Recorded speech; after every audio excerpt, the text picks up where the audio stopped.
Hey everybody, Brandon here from Home Membership, and today we're going to dive right in and take a look at Choice Home Warranties fine print. Now, same thing with the American Home Shield. It looks like they give you a sample agreement. So we're not sure until we get to the end when we're actually going to be able to book and use their service what the actual fine print really is going to be, and it's also location dependent. So, again, be careful. Right out the gate, that's a red flag for me, so it just concerns me. But let's dive right in, take a look, stay till the end where you get to see my official reaction and summary of the whole thing. But let's dive in and take a look. So, coverage during our coverage period, our sole responsibility will be to arrange for a qualified service provider to repair or replace, as defined in Section K, at our expense up to the limits set forth in Sections D and E. Can't wait to see that. In accordance with the terms and conditions of this agreement, blah, blah, blah, okay. This agreement covers occupied homes under 5,000 square feet unless an appropriate fee is paid. Okay. So basically, if you live in a tiny home, then you're going to have to pay an extra fee. No, I'm just kidding. 5,000 square feet covers, I think, almost all the homes in America, so that should be okay. Okay, service requests. We will begin contacting service providers within 4 hours. You will receive the name, phone number, and appointment date and time upon acceptance of the request by a service provider. In some circumstances, it could take more than 48 hours for a service provider to accept the request.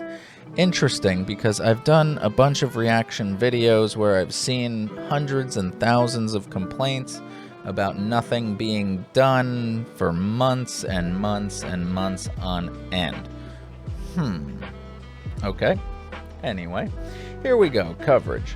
Coverage chart on the plan. Clothes dryer, covered. All parts and components. Clothes washer, covered. All components and parts. Built-in microwave, covered. Blah, blah, blah. Okay, let's go down. Here we go. Garage door opener, the door and door track assemblies, not covered. Okay. The big one, air conditioning, heating, ductwork, covered. All components and parts of the following systems: ducted, central, electric, split and package units, forced air,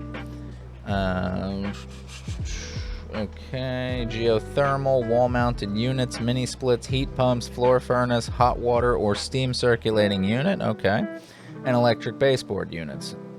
Ducts from unit to point of attachment unless collapsed or clogged. If replacing, only the failed components and parts will be upgraded to meet government-mandated guidelines. Excluded: outside or underground piping, well pump and well pump components, window units, water towers, chillers and water lines, refrigerant line sets, portable units, fuel storage tanks, chimney, pellet stove, cable heat, wood stoves, even if it's the only source of heating. Insulation, collapsed, clogged ductwork, damper motors, service valves, labor, refrigerant, and other costs related to failure of components that are covered under manufacturer's. Okay, if it's covered under the manufacturer's warranty, I get that. Legally mandated diagnostic testing when replacing heating or cooling equipment. We will not pay for any modifications necessitated by repair. Okay, that all sounds fine. Limitations of liability. Except where lower limits apply, our maximum liability is $3,000 per 12-month period for each covered item for access, diagnosis, and repair or replacement. Okay.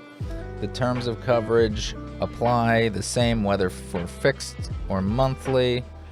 Okay. We will pay up to $500 to provide access to covered items through roofs, unobstructed walls, ceilings, or floors. Okay. Yeah, I mean, this all looks okay. So it just says that there's a dedicated outline amount, which is okay, $3,000 unless otherwise stated, like D2. Let's just go back. Okay, so the D series is mostly your optional coverage. That's different, fine.